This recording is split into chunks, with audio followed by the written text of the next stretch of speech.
हम लोग अपना विचार व्यक्त करने के लिए आपके समक्ष आए हैं। आज एक ऐसी घटना हुई है जो कि भारत के इतिहास में अभूतपूर्व है। आतंकवाद के गंभीर दौरों में, आतंकवाद से गंभीर रूप से प्रभावित क्षेत्रों में भी कभी इस प्रकार के सुरक्षा की चूक नहीं हुई, या यूं कहें कि सुरक्षा के साथ ऐसा मजाक नहीं हुआ जैसा आज माननीय प्रधानमंत्री जी के साथ हुआ, कि सुरक्षा के साथ हुआ। हम सभी जानते हैं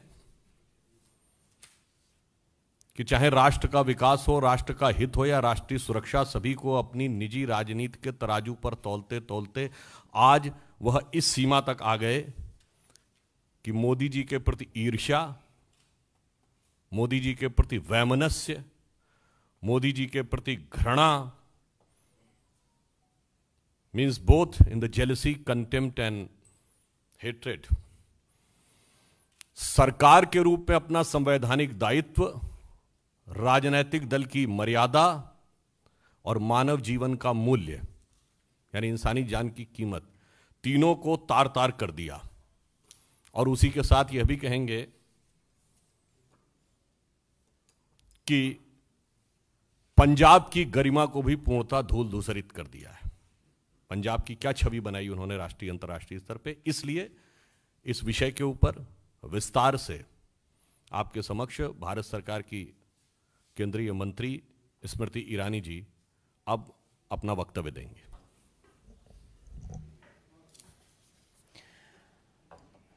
Planted political instruments today were given political patronage by the Congress government in Punjab to breach the security of the Prime Minister of India. Never before in the history of our country has a state government knowingly constructed a scenario where the Prime Minister of the country will be brought to harm. Never before in the history of our country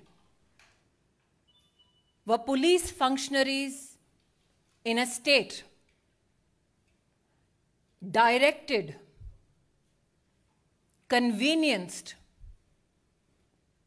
to breach the security of the Prime Minister and bring him to physical harm.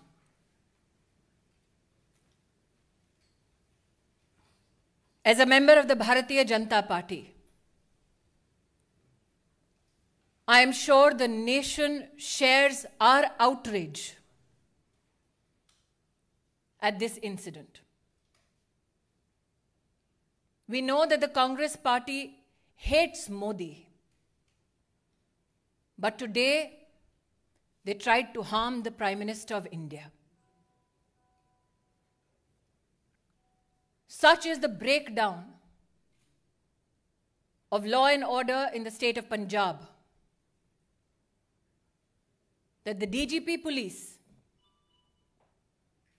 claims he is incapable of providing security support to the Prime Minister's office, to the Prime Minister's security detail. Such is the state of administration in Punjab that a security detail, a security run, that is a protocol administratively to be followed for the head of state, was today dismantled so that Narendra Modi could be brought to harm. The questions we as BJP Karyakarta and the nation needs to ask the Congress government in Punjab: why did the DGP police give an all clear to the Prime Minister's security detail for the route that the Prime Minister was to undertake? Who in the Punjab government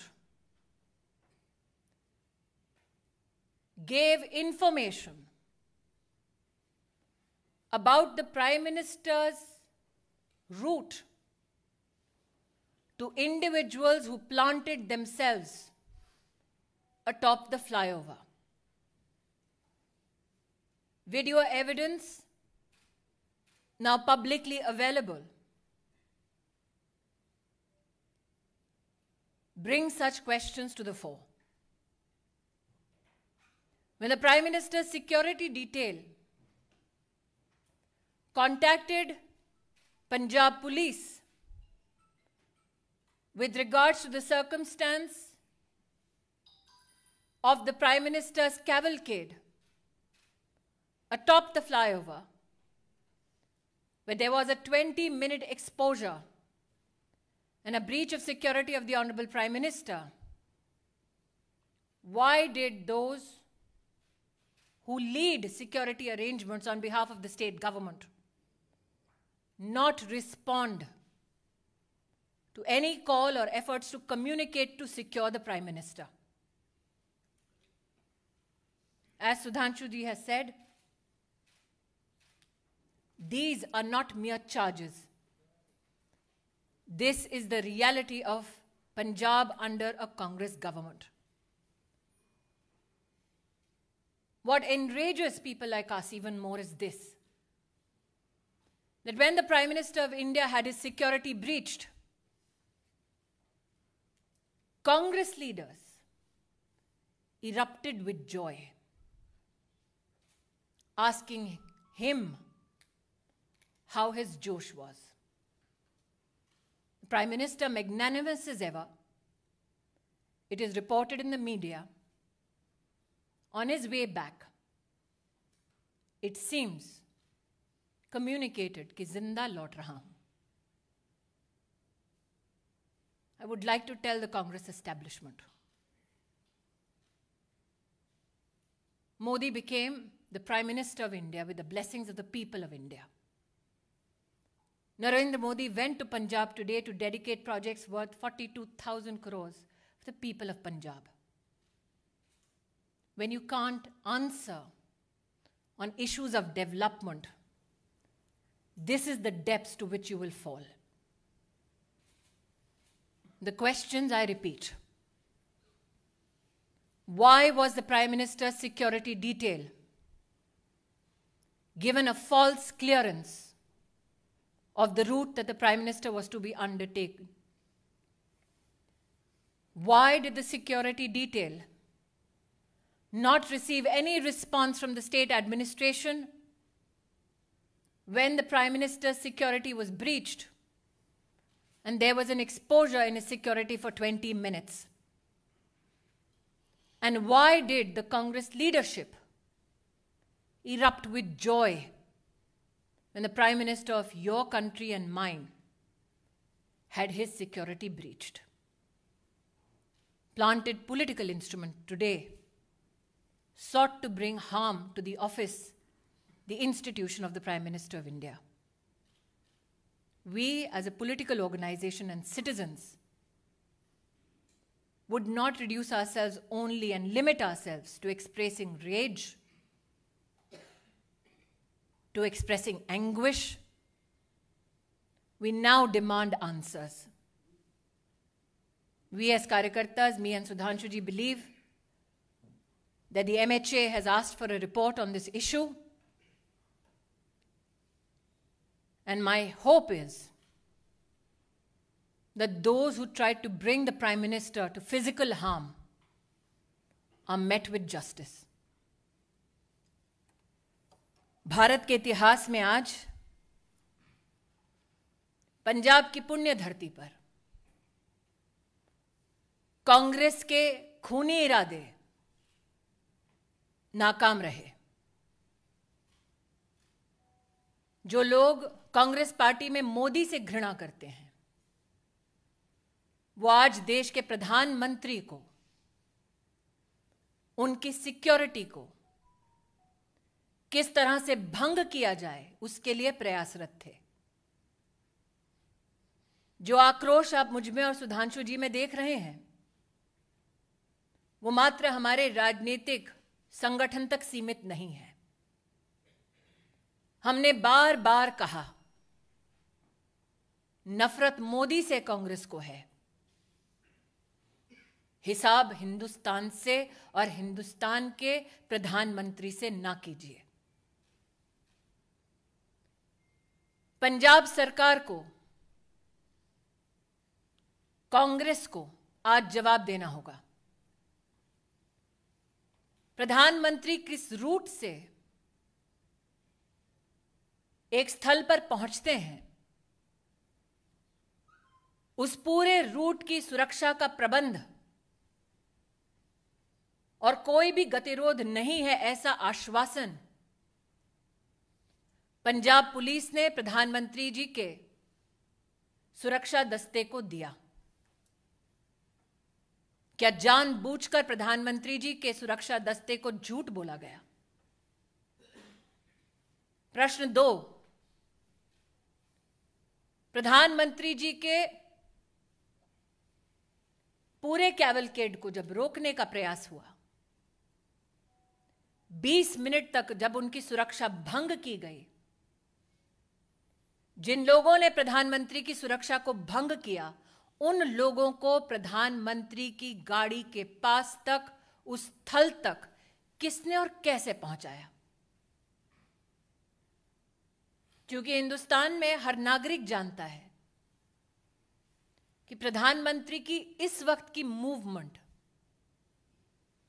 कहां, कब, कैसे हो रही है, यह साधारणतः जानकारी उपलब्ध नहीं होती। उस क्षण किसने उन लोगों को फ्लाईओवर पर भेजा, ठहराया, व्यवस्था की, इसका जवाब पंजाब की कांग्रेस सरकार को देना होगा। इस घटनाक्रम के दौरान कांग्रेस के युवा नेतृत्व ने जोश का, उत्सव का इजहार किया। किस बात का उत्सव है उनका?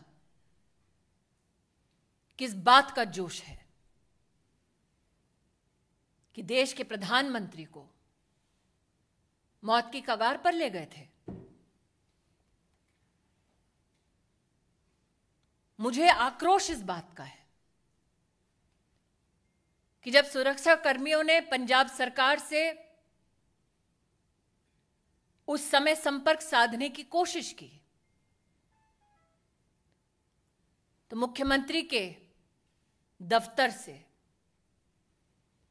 किसी ने भी संवाद नहीं किया। किस बात का इंतजार कर रही थी कांग्रेस की सरकार पंजाब में? शायद इसीलिए मीडिया में जो रिपोर्ट्स हैं कि लौटते वक्त प्रधानमंत्री जी ने, शायद मीडिया में कुछ लोगों ने इसको रिपोर्ट किया है कि चन्नी जी के लिए संदेश दिया कि जिंदा लौट रहा हूं। मैं आज कांग्रेस पार्टी से कहना चाहती हूं,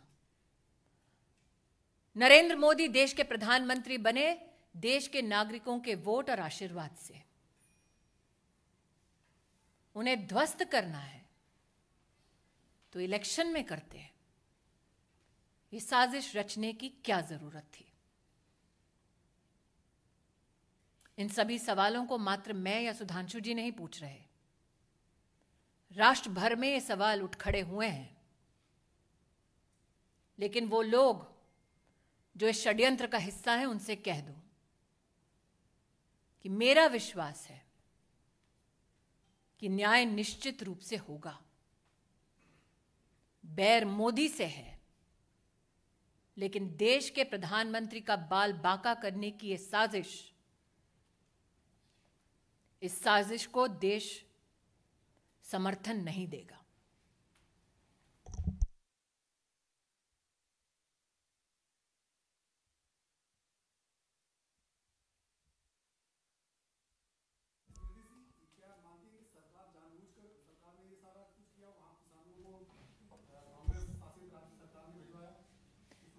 नीरज जी, आप इतने वर्षों से पत्रकारिता कर रहे हैं, प्रधानमंत्री का दस्ता इस वक्त कहां है?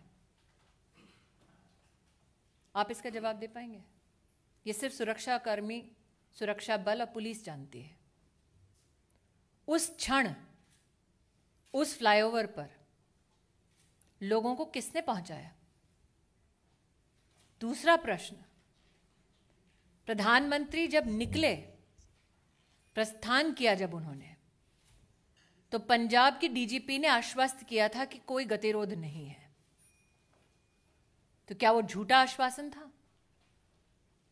जब 20 मिनट तक फ्लाईओवर पर प्रधानमंत्री की सुरक्षा भंग हुई, सुरक्षा दस्तावेज जब बार बार फोन कर रहा था, संवाद स्थापित करने की कोशिश कर रहा था, तो क्यों हाथ खड़े कर दिए पंजाब की सरकार ने? यह आकस्मिक नहीं हुआ, एक षड्यंत्र है, ऐसा व्यतीत होता है। एक टेक्निकल बात यह भी है कि आप लोगों ने जैसे Z+ सिक्योरिटी सुनी होगी, उसके ऊपर होती ASL एडवांस सिक्योरिटी लाइजनिंग, और उसके ऊपर होती है SPG, जिसमें सारे रूट को सैनिटाइज करना लोकल पुलिस की जिम्मेदारी होती है। तो अब उस हिसाब से आप स्वयं तय कर सकते हैं कि ये चूक है या षड्यंत्र, या आप तय करिए। स्मृति जी, ये माना जाए कि अगला जो रैली है प्रधानमंत्री उसको संबोधित नहीं कर पाएंगे सुरक्षा की खामियों के चलते, आने वाले दिनों में जो रैलियां होंगी। जी हिमांशु जी। स्मृति जी, मेरा सवाल ये है, एक तरफ कांग्रेस ये कह रही है कि अंतिम समय तक उनको रूट चेंज किया गया, ये नहीं बताया गया, दूसरी तरफ आप ये कह रही हैं ये साजिश है। किस तरीके से आप इसको साजिश बता रहे हैं? क्योंकि कांग्रेस कह रही है, आप मुझे ये कह रहे हैं कि कांग्रेस पार्टी ये कह रही है अपनी सरकार के माध्यम से कि उनको ये नहीं पता कि उनके प्रदेश में प्रधानमंत्री जी कहां हैं? क्या ये संभव है? जैसा कि सुधांशु जी ने आपको भी पूरी सिक्योरिटी डिटेल दी, सिक्योरिटी रन पूरे रूट पे करने का दायित्व पंजाब सरकार और पंजाब पुलिस के पास है। क्या आपके इस प्रश्न में इस बात का उत्तर छिपा हुआ है कि जानबूझकर सिक्योरिटी का पूरा प्रोटोकॉल फॉलो नहीं किया गया? एक बिंदु और भी है इसमें, जवाब पंजाब सरकार देगी या कांग्रेस पार्टी देगी प्रधानमंत्री जी के रूट पे। और चिंता मत करिए, प्रधानमंत्री जी का रास्ता कांग्रेस रोकती रही और देश की जनता मार्ग प्रशस्त करती रही। मुख्यमंत्री भी 6 बजे प्रेस कॉन्फ्रेंस करने वाले हैं पंजाब के। चलिए, जो फोन पर नहीं आए वो टीवी पे तो आएंगे।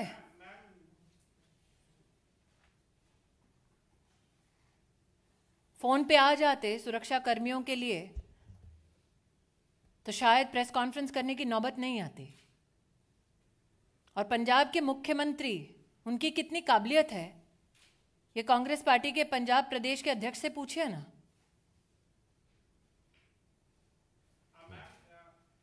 न्यूज़ 18 के साथ एक्सक्लूसिव बातचीत में चन्नी में जो मुख्यमंत्री, उनका कहना है उन्हें मालूम नहीं था कि वो सड़क मार्ग से जाएंगे। किसको मालूम नहीं था? उनको मालूम नहीं था। गृह मंत्रालय की जिम्मेदारी और मुख्यमंत्री कौन है पंजाब का? उनको मालूम नहीं था कि पंजाब पुलिस ने किस प्रकार का आश्वासन दिया है, क्या सिक्योरिटी प्रोटोकॉल है? उनको मालूम नहीं था कि उनको और उनके ऑफिस को संपर्क करने का प्रयास कर रही थी सिक्योरिटी डिटेल? उनको मालूम नहीं था। लेकिन उन लोगों को मालूम था जिनको प्लांट किया गया फ्लाईओवर के ऊपर। मुख्यमंत्री को मालूम नहीं।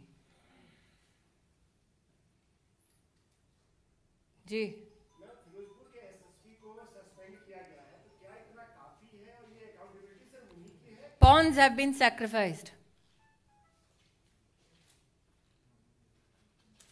प्यादे को त्यागा है,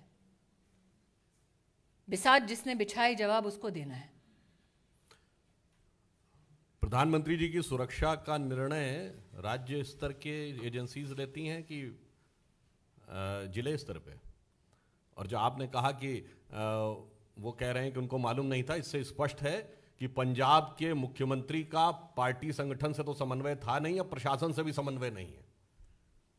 तो ये जो स्मृति जी ने कहा, सरकार किस गति या दुर्गति के साथ चल रही है पंजाब में, यह स्पष्ट हो जाता है।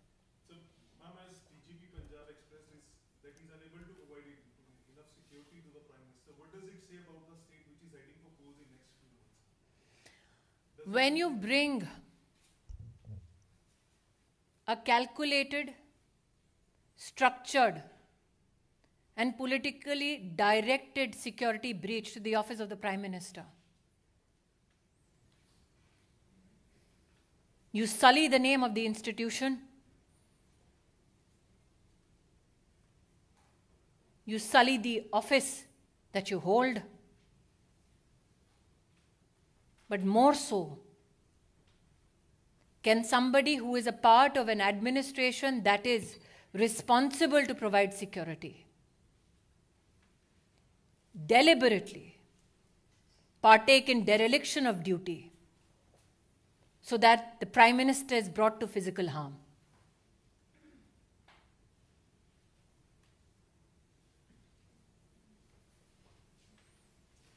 Yes, Balu. Are you suggesting that the Fox and the protesters connived, that there was a conspiracy between the Fox and the protesters? I'm asking you again what I asked of Neeraj. You are a journalist of repute. Can you currently tell me where can a political leader who has the highest security in this country be physically, right now, be available? That is an information only available to security agencies and police that is supposed to give ground cover. It seems now from the questions that have been posed in this conference that the CM of Punjab did not know where the Prime Minister was. But 5, 6, 7 men were a few feet away from the Prime Minister, which the DGP claimed was an area clear. How did they know? Who got them there? That is a question that is now being posed. My questions have been more than clear. My questions have been more than clear. You tell me, madam, when the Chief Minister of a state is called and told that the Prime Minister of India is in harm's way, which Chief Minister does not respond?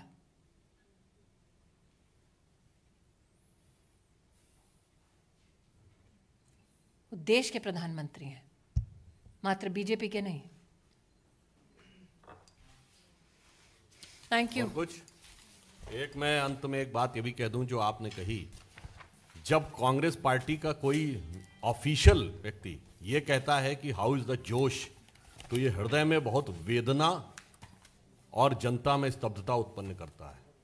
और मोदी जी विगत 50 वर्षों से जोश के साथ देश के लिए काम कर रहे हैं, ये वो पार्टी के लोग कह रहे हैं. तो एक पंक्ति कहना चाहूँगा, बहुत बर्फीला और ठंड का मौसम है ना, तो न जो बर्फ की आंधियों से लड़े हैं, कभी पग न उनके शिखर पर पड़े हैं, जिन्हें देश से कम अधिक प्यार खुद से, वही मुंह छुपाकर विदेश में पड़े हैं.